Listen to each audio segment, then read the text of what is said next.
Freedom is a heavy load, a great, strange burden for the spirit to undertake. It is not easy. It is not a gift given, but a choice made, and the choice made may be a hard one.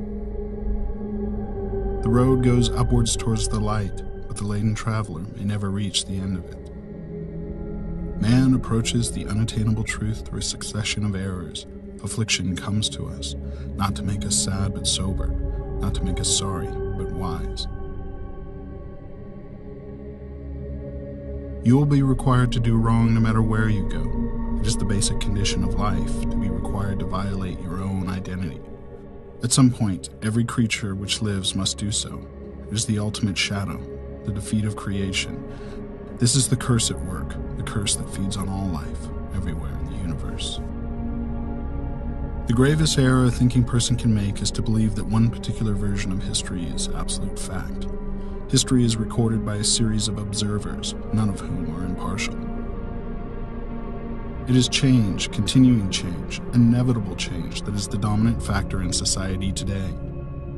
No sensible decision can be made any longer without taking into account not only the world as it is, but the world as it will be. The saddest aspect of life right now is that science gathers knowledge faster than society gathers wisdom. Each generation imagines itself to be more intelligent than the one that went before it, and wiser than the one that came after it. Man is the unnatural animal, the rebel child of nature, and more does he turn himself against the harsh and fitful hand that reared him. It doesn't matter what you do, so as long as you change something from the way it was before you touched it into something that's like you after you take your hands away. The very concept of truth is fading out of this world, and lies will pass into history. Solitude, isolation, are painful things and beyond human endurance. For small creatures such as we, the vastness is bearable only through love.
O blessed glorious Trinity, bones to philosophy, but milk to faith, which as wise serpents diversely, most slipperiness, yet most entanglings hath, as you distinguished undistinct, by power, love, knowledge be, give me such self-different instinct, of these let me elemented be, of power to love, to know you, unnumbered three.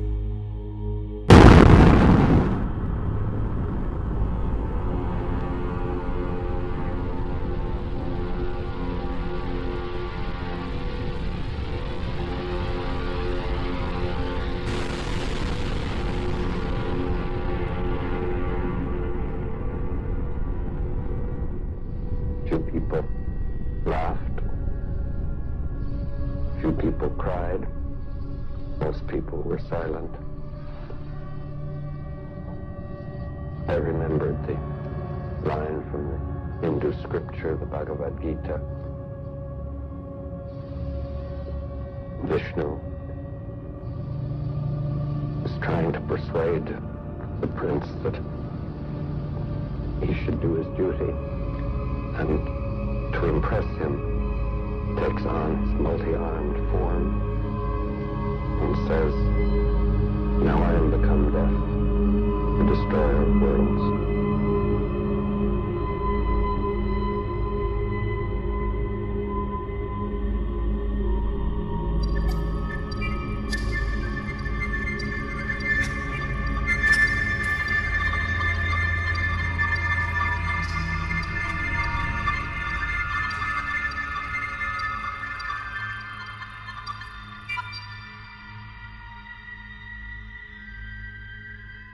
When the Trinity nuclear test was done, and Robert Oppenheimer said, "We have done this before," he was speaking from an informed perspective.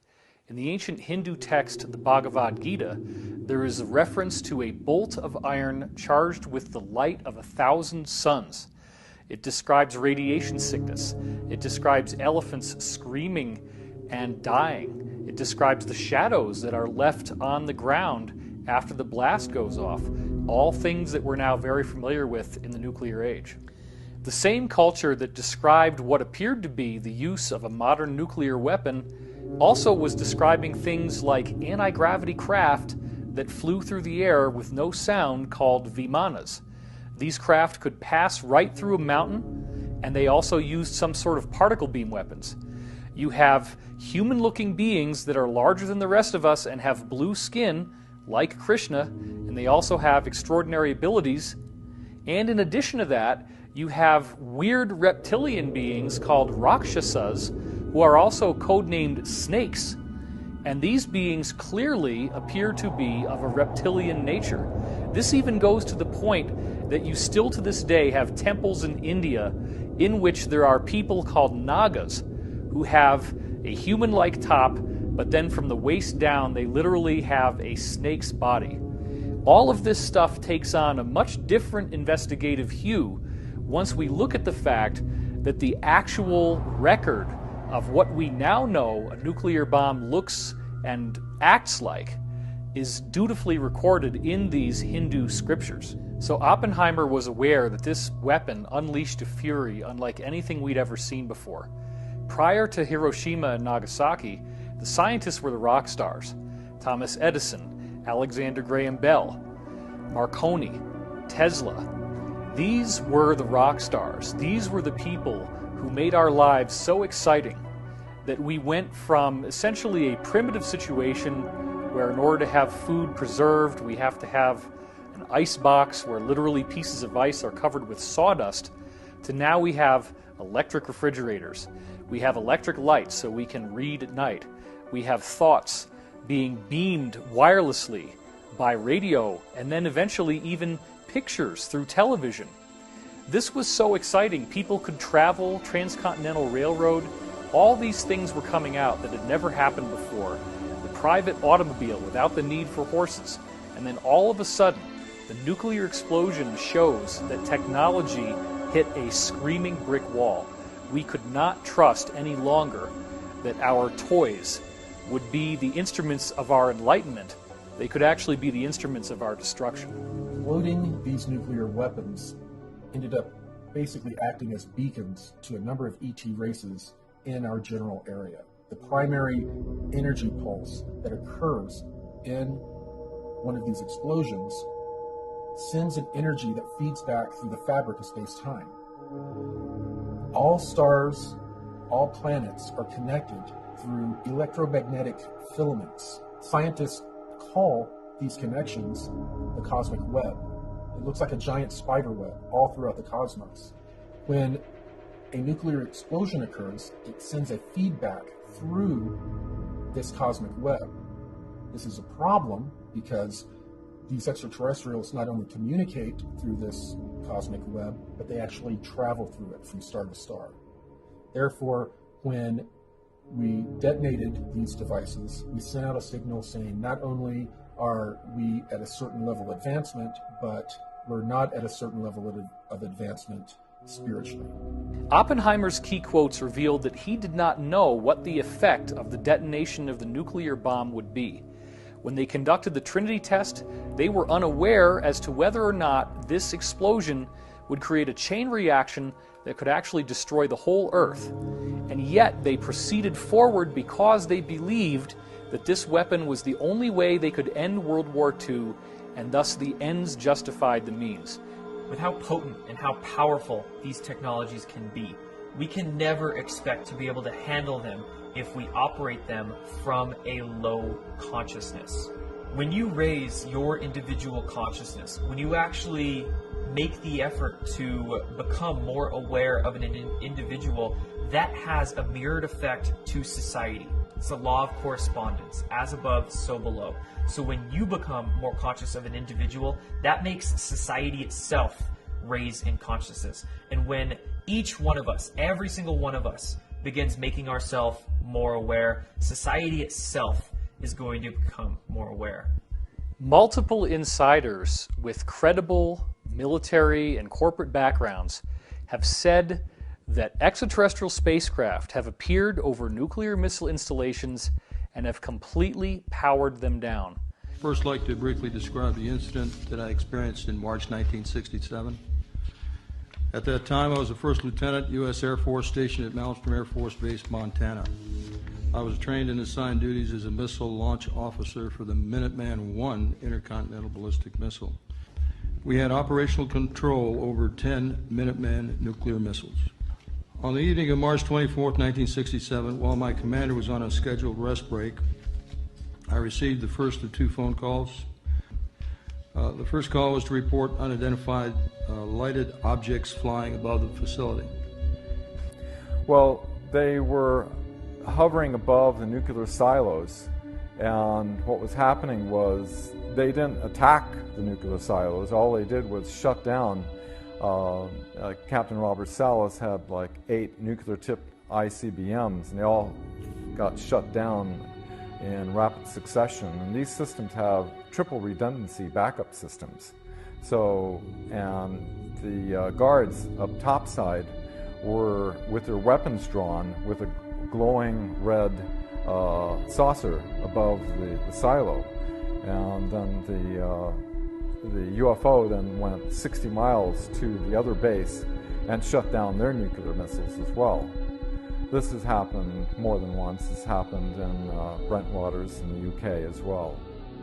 What most people haven't heard came to me from two insiders, Bob Dean and Pete Peterson, where both of them independently told me that in the year 1990, all of the nuclear warheads in the US and in the USSR completely melted down, became radioactively inert, and even the missiles themselves would just sputter around and wouldn't even fly a straight trajectory anymore. Right during this same time that all of these nuclear missiles were literally melted down inside the warhead, we also have this amazing formation appear on a dry lake bed in Oregon.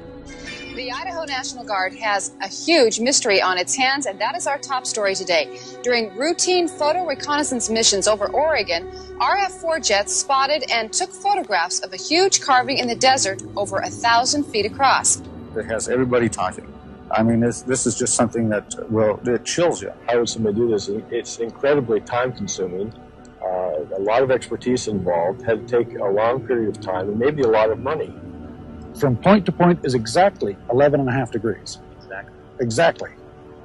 And the outer ones, they're exactly 23 degrees apart. Exactly. No variation. No variation. And there's something else puzzling here, something that you do not see. You do not see tire tracks, the kind of tracks that might be made by a tractor or a plow. No tire tracks, and no footprints. In Oregon, I'm Walden Kirsch for NBC News. The reality is that this is the same type of thing that's being done with crop circle formations, but on an even more impressive scale, and that mark was a symbolic statement from the ETs. The mandala, remember, is supposed to be a symbol of the cosmic mind, a symbol of the Creator, the origin of the universe, the geometric nature of how everything unfolds.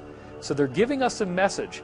They're showing us that they will make sure that we stay on track for this positive future that's been promised to us in over 35 different ancient cultures around the world. Ladies and gentlemen, the President of the United States. Good evening, my fellow Americans. In the councils of government, we must guard against the acquisition of unwarranted influence, whether sought or unsought, by the military-industrial complex. The potential for the disastrous rise of misplaced power exists and will persist. We must never let the weight of this combination endanger our liberties or democratic processes. We should take nothing for granted. Only an alert and knowledgeable citizenry can compel the proper meshing of the huge industrial and military machinery of defense with our peaceful methods and goals, so that security and liberty may prosper together.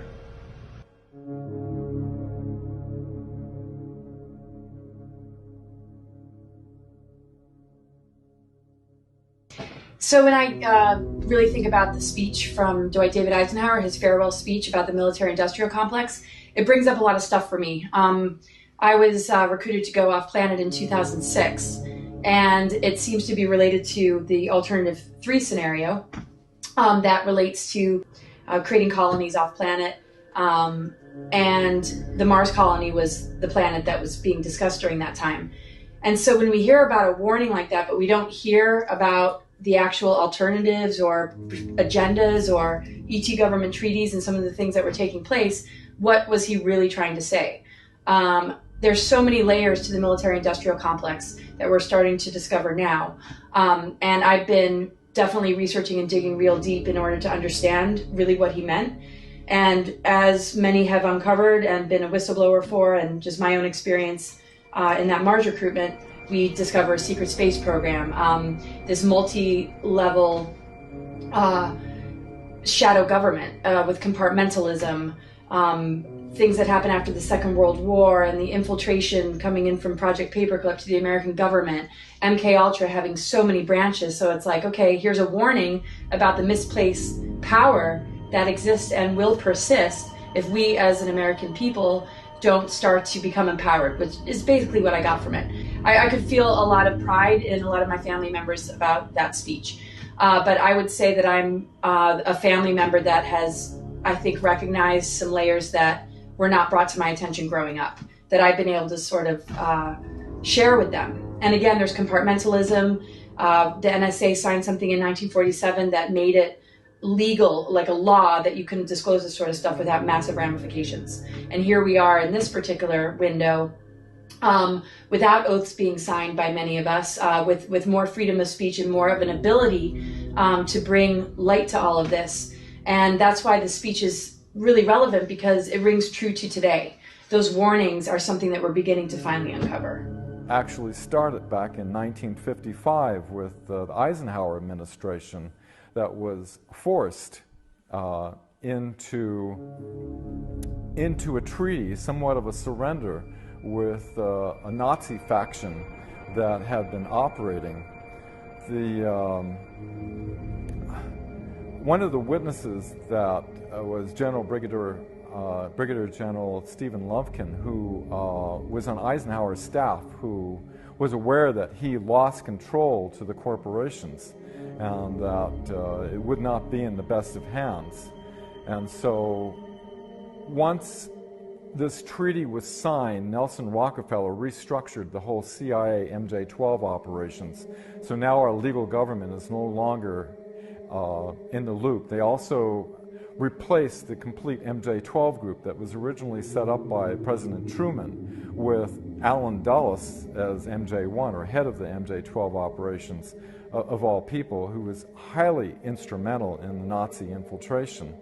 What happened was, when this happened, all of the reverse engineering operations that were Wright-Patterson Air Force Base in Ohio were moved to Area 51 and S4, where Eisenhower realized that he had lost control when he attempted to look into it. He was denied access. Here, a five-star general was really pissed, so he threatened to invade Area 51 with the First Army out of Colorado. And until they allowed 2 agents to give a report of what's going on over there. And what they found was that several craft were being reverse engineered that were extraterrestrial and German origin. One of the ways that the Nazis obtained their advanced technology before World War II was through the use of a channeler called Maria Orsic. Maria Orsic was channeling telepathic messages from extraterrestrials that were offering her plans and schematics to actually create anti-gravity craft.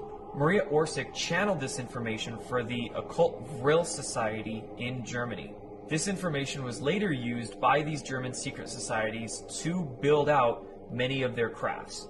because they were focused more on the qualitative superiority rather than the quantitative. They were more focused on having more advanced technology rather than more tanks and boots on the ground.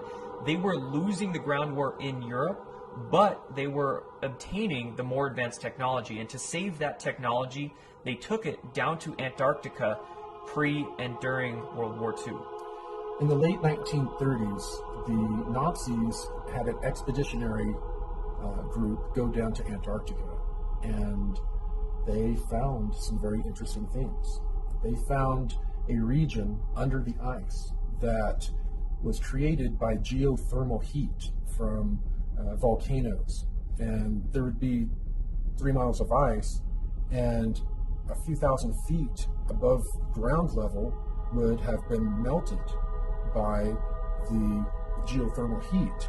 And the rest of the ice acts as an insulator, causing it sort of like an igloo effect.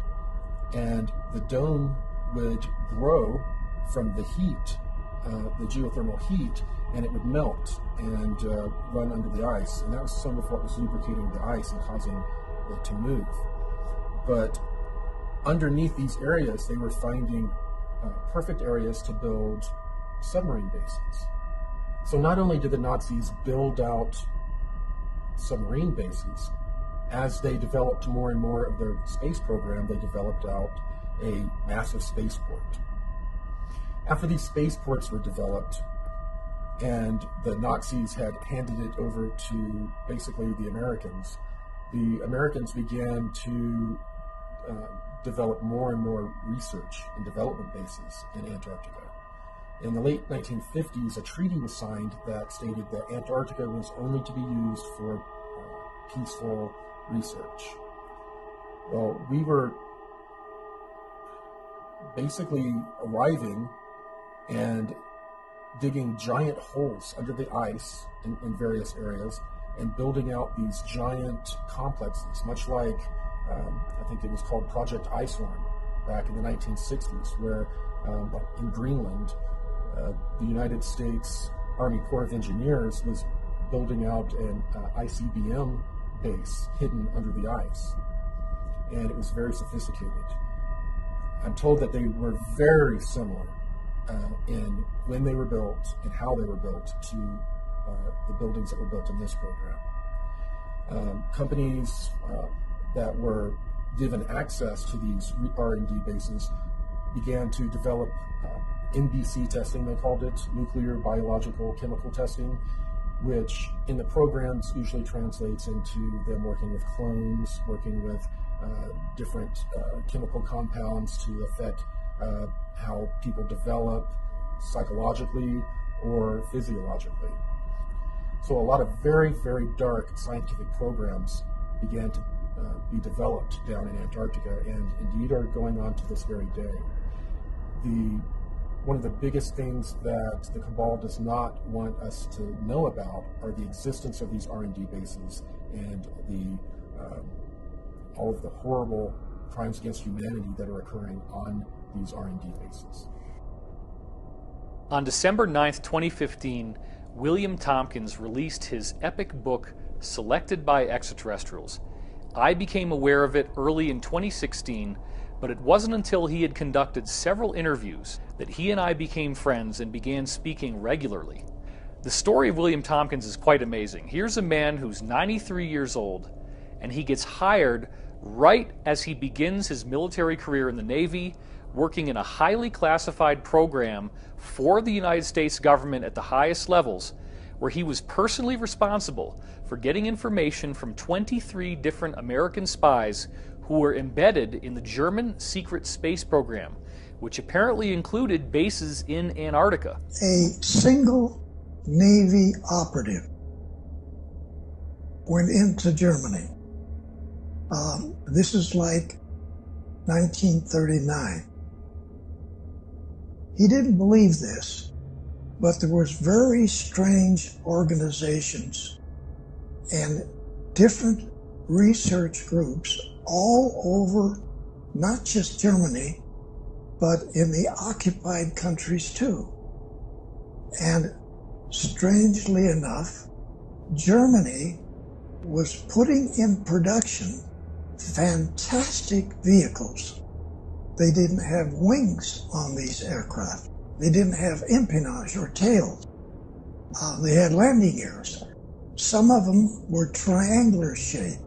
Some were rectangular shaped. Some were round shaped, like a saucer. And so he, being a spy for the Navy, found out all of these fantastic situations that were going on inside of Germany. And this is an important point. Instead of him going to his boss, coming back to the United States, he went directly to the Secretary of the Navy, Forrestal. Forrestal gets tapped on the shoulder. He gets told, don't select a Navy officer to head up these operatives. What? He's told to select somebody who had never been in Annapolis. Now, almost every Navy officer, whether they're a one-star or a lieutenant commander, they've all been through Annapolis to learn how to be a Navy officer. It turns out Forrestal is told that every book in the libraries, every book in the colleges, every book in the universities, every book on this planet is misinformation. It's misinformation. So, which is initiated by the Draco reptilians as far back as 6,000 years ago. The reptilians really came into control and started to be able to manipulate what was going on the face of the planet about 6,000 to 7,000 years ago. It is true that they have different masking technologies to be able to be in a room and look like a human, but usually they're in underground bases in various places on the globe, as well as in a huge area in Antarctica. The southeast region has a large number of underground caverns that are kept extremely warm, too warm for humans, by geothermal heat. It's a perfect place for all of these colonies that the reptilians have. They're basically cities, huge cities with millions of them. So, the Secretary of the Navy selects Rick Abada. He's not even an American. He comes over here with his family. He goes to school here. He goes to the second year in high school. He leaves school. He joins the Navy as a third-class seaman, works his way up in the Navy. Now he's a commander, okay? That commander is selected by the Secretary of the Navy to head up all of these operatives, to go back into Germany and find out what's going on. Because that individual had never had misinformation given to him about every technical field on the planet. Everything we learn in the establishment-controlled education systems is specifically designed to program our minds away from the truth. Physics is wrong. Medicine is wrong. History is wrong.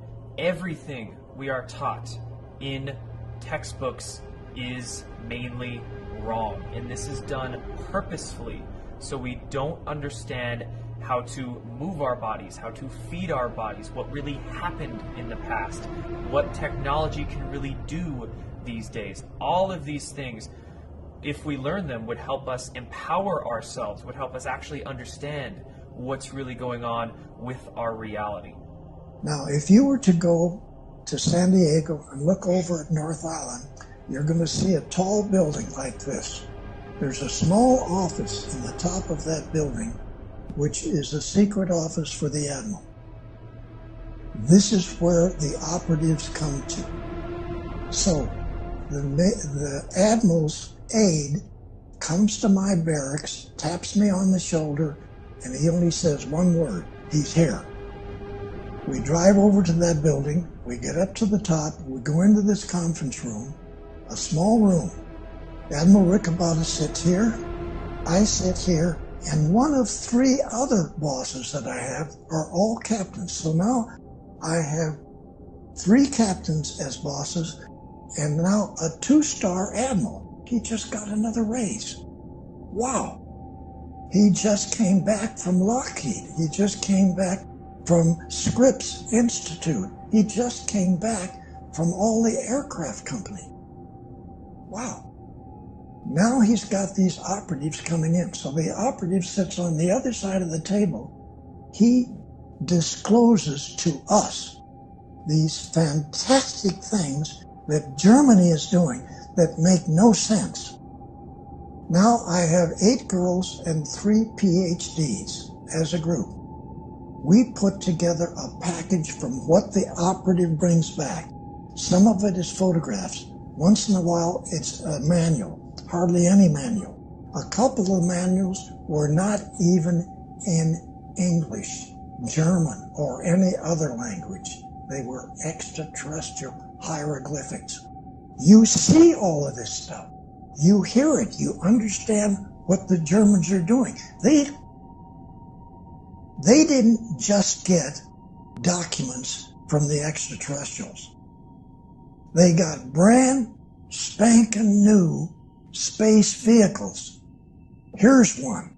Here's another one. Here's. They brought these. They take you inside. They show you how to drive it. So they put me in a secret laboratory which is designing not flying wings like Northrop does, okay? These are just a fuselage with no wings and no tail. Half airplane, half spaceships. This is what Northrop was designing. Our first spaceships are U.S. Navy attack class submarines. We put together programs that went all the way out into the galaxy, not just this galaxy. The military-industrial complex, back when they were testing a lot of the technology that they had received from the Nazis after World War II, as well as from ETs, when they were doing proof of concept testing, they had attached this technology to a regular submarine, and then they flew it out of our atmosphere. That was the first time that they were really able to fly a vessel out of our atmosphere using electrogravitic technology. The reason that they used a submarine was, of course, because they were self-enclosed. The crews that served on them were used to serving 6 months or more away from home, having all of their supplies with them, and they had the psychology of being able to handle those tight quarters for such a long time. The technology developed to a point to where they developed the finances, this financial schemes, to begin to build out fleets of these long cigar-shaped craft. Some of them were kilometer long or longer, and they could make them longer by putting in sections. And the sections were modular, just like in modern submarines. They could take apart the fuselage and pull out sections. It could, one of these modules could be set for like 3 or 4 months as a laboratory for a bunch of different scientific programs. And then at its next time at port, the modules are swapped out, and then it's a hospital ship. The modules swapped out the next time, and it's a troop transport, or it's just a long-haul freighter. So these ships are very modular, and in the beginning they were using power systems that were nuclear. Then they moved to thorium type of electrical generation. And then they moved to some sort of 0-point electrical generation. And that is what they currently use. This is totally unreal that this happened like in 1942 on this planet. Extraterrestrial come from who knows where out in the galaxy. Germany gets to be the country that these Draco reptilians pick out to do two types of missions. One, to remove all of the people that Hitler didn't want in his country, and every one of them around the planet. Two, to take every man, woman, and child on this planet and put them in slave factories, men, women, and children, to build and construct all these different types of Draco Navy space battle group ships. This may sound like insanity. This is what happened.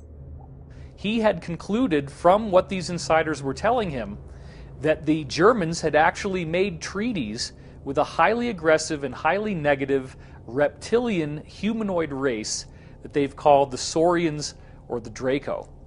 This treaty involved the Nazis actually being given workable technology that is built with our own conventional systems. They use a sort of mercury turbine, or type of mercury called red mercury. And then they are actually able to leave the Earth. They had a settlement on the moon, they had a settlement on Mars, and they were doing this stuff as early as 1939, even before World War II actually started. As you can imagine, everybody was thinking he was crazy, but yet these insiders were reporting literally standing there, in which you have 8-foot tall, even 12 to 14 foot tall reptilian extraterrestrials, terrifying in appearance, they smell bad, actually advising the Germans on how to build this stuff in these various bases, including that in Antarctica. Operation High Jump was an operation commissioned in 1947 that was led by Admiral Richard Byrd. And on the public level, it was said that this was a scientific exploration. But what happened was that this operation was commissioned with 33 ships, 13 aircraft, and 5,000 men. Now, this was not a scientific exploration with that many men and that many ships. What Operation High Jump actually was commissioned for was to go down to Antarctica and basically root out the Nazi installations that they had built pre and during World War II. The DC flyover was an event that occurred over successive weekends in July of 1952 in Washington, D.C.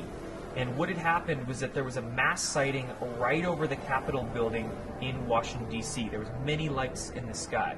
Now, many people believe that this was a UFO or an extraterrestrial incident, but in fact it was not. It was German saucers, German craft that were flying over the Capitol building and essentially forcing the hand of the Americans to accept many of these Nazi scientists into their control structures. When many of these Nazi scientists came into America after World War II in Operation Paperclip, they infiltrated into basically every power structure in the United States, government, media, medical systems, basically everything.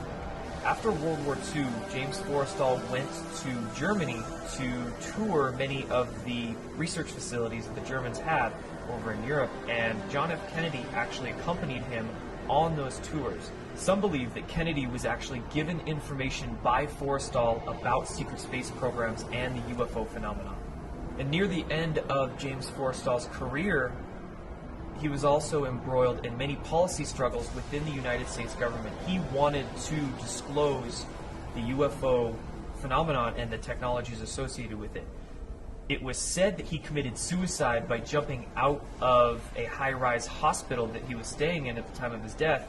But of course, many people are also believing that he was actually pushed out of the window and in fact assassinated to prevent him from working to disclose these technologies and UFO projects. They had a really troubled Eisenhower that passed over the torch over to Kennedy, before leaving his famous speech of, beware of the misplaced powers within the industrial military complex, and that only an alert and knowledgeable citizenry can protect our future liberties and freedoms.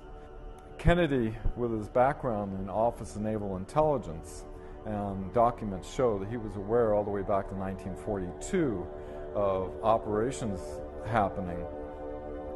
Kennedy had Allen Dulles as the CIA director. Finding the nefarious activities that Allen Dulles was doing, he eventually fired Dulles and was replaced with John McCone. Because Kennedy was trying to look into these activities, Allen Dulles set up an assassination directive that was revealed in what was called the Byrne Memo, one of James Jesus Angleton's memos that they were attempting to try to destroy all. One intelligence operative was able to pull it, basically saying that Lancer, or the code word for JFK, has been looking into our activities. This we must not allow. This group was working with the group that was with the Treaty of 1955. So when Kennedy put forth a top secret document to the CIA director looking into the MJ-12 and CIA operations with the extraterrestrial, he was silenced with an assassination 10 days later. Years went by.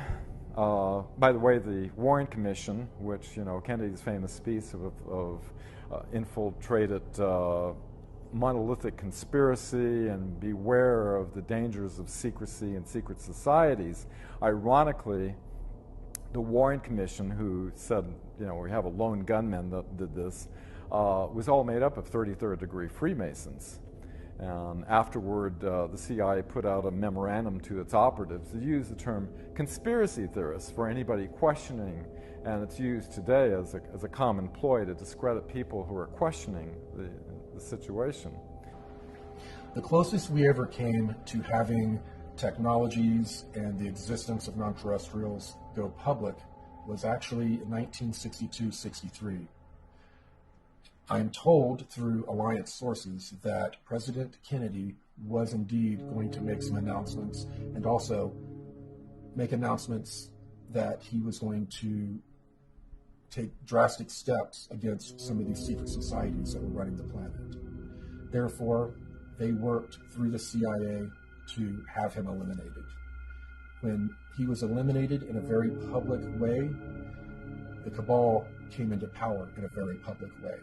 They had been controlling things very covertly up until that point, but since then, they have overtly controlled the destiny of the United States. The very word secrecy is repugnant in a free and open society, and we are, as a people, inherently and historically opposed to secret societies, to secret oaths, and to secret proceedings. We decided long ago that the dangers of excessive and unwarranted concealment of pertinent facts far outweighed the dangers which are cited to justify it. Even today, there is little value in opposing the threat of a closed society by imitating its arbitrary restrictions. And there is very grave danger that an announced need for increased security will be seized upon by those anxious to expand its meaning to the very limits of official censorship and concealment. That I do not intend to permit to the extent that it's in my control.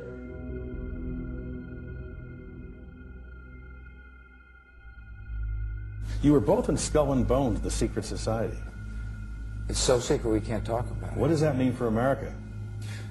The conspiracy theorists are going to go wild. I'm sure they are. I don't know. I haven't seen the web. Number 322? Were you in the same secret society?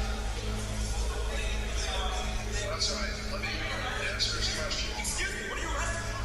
Whoa. Is anybody watching?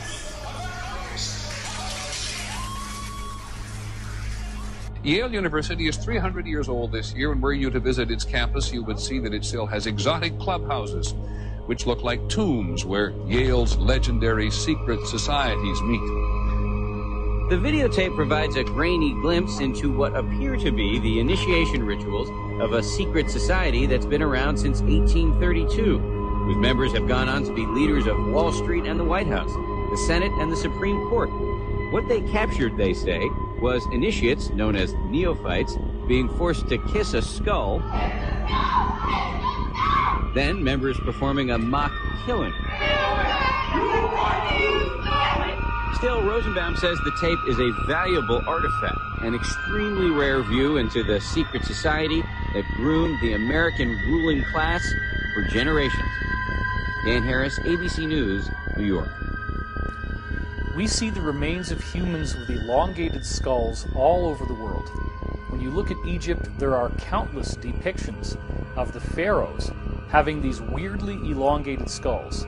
This includes Akhenaten, Nefertiti, and their daughter Meritaten. In the case of Meritaten, there are multiple granite busts that you can see that were carved of her, in which she clearly has no hair and has this freakishly elongated skull. And remember, this is a culture that was apparently building pyramids at the time that these sculptures were made. The people with the elongated skulls had apparently been keeping their lineage secret and hidden in the Egyptian priesthood. But then remember that Egypt became weak and it was conquered by Rome. What happened when the Romans got in there is that they made a secret agreement with these people in the Egyptian priesthood who still had the elongated skulls, and they created a safe haven for them in the Vatican City. The Library of Alexandria was burned down, but only with a false flag, where they burned tax documents and census documents. They took all the good stuff that included books from before they came to Earth and relocated that to the Vatican Library. Then you go across to the other side of the Atlantic Ocean, and once again you have a pyramid building culture in Mesoamerica with people depicted in their inscriptions who have elongated skulls. And unlike the case of Egypt, with Mesoamerica we now have the added benefit that there are multiple elongated skulls that have been dug up and were not censored, but are actually on display in museums in places like Bolivia. We have the researcher Brian Forster, who is bringing out new examples of elongated skulls, and they are being genetically tested, they're being analyzed, and they have clear physiological differences from the skulls that the rest of us have. These people have very large brains. Discover magazine in the year 2009 came out with an article called "What Happened to the Hominids Who Were Smarter Than Us?" And it describes how in the early 20th century elongated skulls were found in Boskop, South Africa, thus earning them the name the Boskop skulls. And they were given ceremonial burials. Apparently these people were revered in their society. But the article claims that the brain volume is almost twice what ours would be, and thus the average person in their society would have an IQ of 150, and some of them could have an IQ that goes up to 300. These weird elongated skulls were also found in a dig in Siberia in a town called Omsk, and the men who dug them up were so afraid that many of them actually started crying and left their jobs and refused to come back. We furthermore see in the case of the Mongolian conquerors that there were reports of them having weird elongated skulls. And most recently, even in Europe, we have found tombs of the nobility, the wealthy people who preserve their bloodlines, such as in France. And they also have this bizarre elongated skull feature. It wasn't until insiders started talking to me that I thought about the fact that in the Vatican, you see people wearing these mitre hats, and those hats would very nicely conceal an elongated skull. These people with elongated skulls would look like us in their faces, and the hat would conceal the only thing that would make them appear to be different. My research also turned up data on an Italian noble family from the 14th century known as the d'Este clan. And the d'Este clan had very close ties to the Vatican. What's so bizarre is when you look at a painting of Prince Leonello d'Este and someone who is either his sister or his wife, the scholars don't really know, they usually call her Princess d'Este. They both have freakishly elongated skulls in this painting. The story gets even more interesting when you trace the descendants of the D'Este clan, the lineage that they left behind. For what you find is that King George I, who began ruling in 1714, was a direct bloodline descendant of these people who obviously had the elongated skulls in the 1400s. And then you find out that a variety of earlier British consorts, meaning nobility, also were direct descendants of the D'Este clan. Then it gets even more outrageous when you discover that the royal families of Norway, Sweden, Spain, and Denmark are all descendants of the same elongated skull D'Este clan. And let's not forget that only recently we found royal tombs in France and other countries in Europe in which the nobility again had these elongated skulls. And if you think this only has to do with divine right of kings and European nobility, you would be wrong. In 1988, an article in the New York Times traced fully 13 out of all of the 40 U.S. presidents at the time as having a direct bloodline connection to European nobility. In 2012, a 12-year-old girl named Brigitte d'Avignon actually did a much more complex genealogical study of the U.S. presidents using the power of the internet and computers. On the School Watch tonight, the story of a 7th grader from Salinas who claims to have made a major discovery about President Obama. She and her grandfather say that President Obama is related to all but one U.S. president. And she found that 42 out of 43 U.S. presidents all had a common ancestor in King John I from England. And this is not just any old king. This is the guy who actually chartered the Magna Carta, which became the defining element that turned into the British Constitution. D'Avignon says she spent countless hours on the internet over the summer researching the lineage of our presidents, a project that started with her trying to trace her own family tree. But I'm the first historian to do all the presidents. So that's almost all of the U.S. presidents that we've ever had. The bottom line is these people are tracking their lineage, they're tracking their bloodline, and they're making sure that their own people get steered into the positions of the highest power and influence worldwide, including the United States of America. Within secret societies, there can be both good and bad people, white hats and black hats. So many of these secret societies, of course, involved in very dark practices. But there are also secret societies out there that are harboring knowledge and information and technology to keep it out of the hands of the deep state or the black hats or the people that would do detriment with these technologies. Some of the, I guess, very well-known elites, names I won't mention, but are on the front lobes of most watching this video, are highly involved not only in some of the slave trade aspects, but are also involved in dealing with non-terrestrials and dealing with organized crime down here on Earth and how it's related to these programs. I will tell you, Director Deutsch, as a former Los Angeles police narcotics detective, that the agency has dealt drugs throughout this country for a long time. Director Deutsch, I will refer you to 3 specific agency operations known as Amadeus, Pegasus, and Watchtower. I have Watchtower documents heavily redacted by the agency. I was personally exposed to CIA operations and recruited by CIA personnel who attempted to recruit me in the late 70s to become involved in protecting agency drug operations in this country. For the record, my name is Mike Ruppert, R-U-P-P-E-R-T. I did bring this information out 18 years ago, and I got shot at and forced out of LAPD because of it. I've been on the record for 18 years nonstop, and I'll be happy to give you, Congressman, anything that I have. A lot of these elite are running a lot of financial scams, drug programs to raise money for these secret programs that they have going on. And they take full advantage of this access. They probably don't age anymore.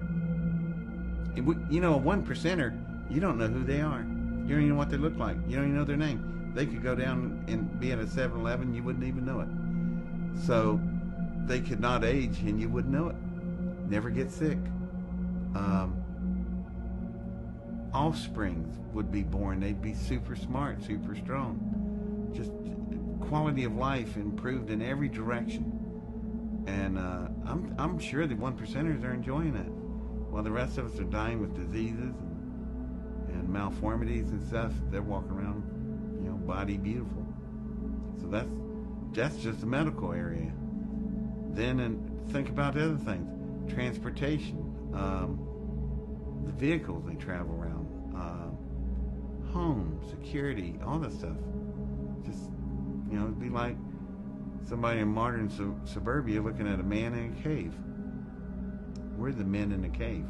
What very often occurs is that an elite will get to a very old, ripe age, or they will die, or they will die in some sort of an accident publicly. Privately, they are taken, and depending on their level, they are either age regressed or they have their consciousness basically downloaded into a clone that is an exact duplicate of them. They then disappear from the public eye forever and go into these programs or go into retirement. This is something that pops up a lot in the programs, and everyone that is served deeply knows that the elite have access, and many of them never really die. What the deep state or the cabal or the New World Order is a small group of very powerful but very psychopathic individuals that have acquired a lot of money, a lot of technology, and a lot of information over the course of centuries. Definitely your politicians, the older ones, the one that are chair people that command the power, 1%ers, chairman of the boards, those people, that's ones we never know their names, don't know their faces, and they control all the power. The more you get involved in these societies, the deeper and deeper you go, the more compromised you become. You start to learn more and more of the secret teachings. You have to work really hard for the knowledge. It can take years of time. You keep accessing higher and higher levels of rank, and they keep dropping these little seeds in as you go on. Seeds that start to blossom in your mind and make you think differently. Ultimately, if you go far enough down this road, you will be invited to participate in things like pedophilia and human sacrifice. And if you don't do it, it's the offer you can't refuse. They may actually even kill you. Once you partake in these activities, whether you like them or not, they now have leverage they can use against you. If you ever dare to speak out against this group, they have photographs, they have films, they have the footage that can absolutely ruin your life. Deze mensen, de meeste daarvan, hadden een Luciferiaans geloof. En dan kan iedereen zeggen, ja, geloof bestaat niet en God bestaat niet, alles bestaat niet. Nou, voor die mensen was het de waarheid en de werkelijkheid. Hun diende dus iets onstoffelijks. Hun diende wat zij noemden Lucifer. En ik kwam dus ook in die kringen. Alleen ik lachte erom, want het waren voor mij gewoon klanten. Dus ik kwam in wat ze noemden Satanskerken. Ik wou zeggen, we hebben het nu over het satanisme. Ja, oké. Ik kwam dus in Satanskerken, maar ik kwam zeg maar op route even langs, even buurten. En daar was dan op dat moment een heilige mis, een heilige soort mis. En dat was met blote vrouwen en wat drank en dit en dat. En ik vond het alleen maar leuk. Ik hechtte weinig of geen geloof aan hun geloof. Of ik was er eigenlijk niet eens van overtuigd dat het überhaupt allemaal wel bestond. Het was meer een schouwspel voor jou. Ja, ik zag gewoon de donkerte en de slechtheid en de diepte daarvan zit in de mens zelf. Ja. Ik koppelde het nog niet zo. Maar ook die kringen verkeerde ik dus in, omdat ja, als gast zeg maar, omdat ik vond het allemaal wel leuk. Al die blote vrouwen en al die dingetjes die daar speelden. Het was het vrije leven. Maar er kwam een moment, toen werd ik dus uitgenodigd, daarom vertel ik dit ook, om mee te gaan doen aan offers in het buitenland.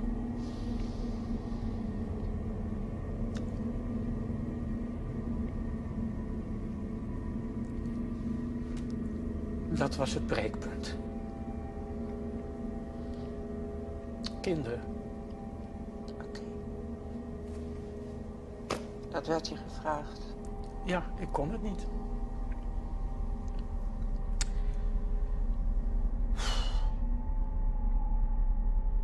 The reason that these elite dark occult societies sacrifice and traffic children, first and foremost, is the energy associated with it. So when a human is in the state of fear and trauma, they release a energy, and this energy can be picked up by essentially negative extraterrestrial beings, negative archonic influences, and they feed off of it. They literally feed off the energetic release of fear and trauma. When these dark groups use children, because a child is not mentally programmed yet as an adult is, they are much more innocent, they're much more connected into their higher selves or into their divine, if you will. The trauma that they release is much more potent than using adults. During these ritualistic practices that the elite participate in, one of the compounds that is released in the children's body during torture, during trauma, is a compound called adrenochrome. It's released out of the adrenal gland during highly traumatized incidents, and this adrenochrome acts as essentially a drug. These secret societies that make up the deep state are nothing new. This actually spans back thousands and thousands of years, and they have always occulted this information for themselves. We need to understand what occulted actually means. Occulted just simply means hidden in Latin. It doesn't necessarily mean good or bad, it just means hidden. So these secret society groups have hidden or occulted this information for thousands and thousands of years. They've kept it to themselves, and they haven't shared it with anybody outside of their inner circles. The secret societies are really more of a front organization that they use to recruit people, and they will gradually over time find out exactly how ruthless and bloodthirsty you are. It is only as you go farther and farther into this, you become embedded with your brothers in a brotherhood, you become more and more involved, you get deeper and deeper in, that then they start hitting you with the really heavy stuff. Until we face as a society that these things are actually happening and that there is a centralized control group that is responsible for this, we will be doomed for these people to continue to exert their control over us. If we don't learn how to respect each other, then we're never going to make any progress. We need to learn from the Me Too movement and understand that there is corruption, there is rape, there is pedophilia, there is child trafficking, there is human sacrifice, there is cannibalism. And all of these things are happening because there is a hidden elite that actually uses these behaviors as part of their religious sacrament. It actually doesn't matter whether you believe that these people exist or not. The bottom line is that they are actually advertising themselves constantly. They do it in movies. There's a whole set of symbols that you can look for in movies that show their influence. They do it in video games. They do it in television shows. They do it in music videos like crazy. They do it in awards ceremonies. And it's always in your face. Now is the time for us to get our heads out of the sand and understand that even if these things do seem unthinkable to us, there are people today who are actively practicing this. The evidence is voluminous, and really what it boils down to is that people don't want to look at the evidence because it is so upsetting. In our obsession with antagonisms of the moment, we often forget how much unites all the members of humanity. Perhaps we need some outside universal threat to make us recognize this common bound. I occasionally think how quickly our differences worldwide would vanish if we were facing an alien threat from outside this world. And yet, I ask you, is not an alien force already among us?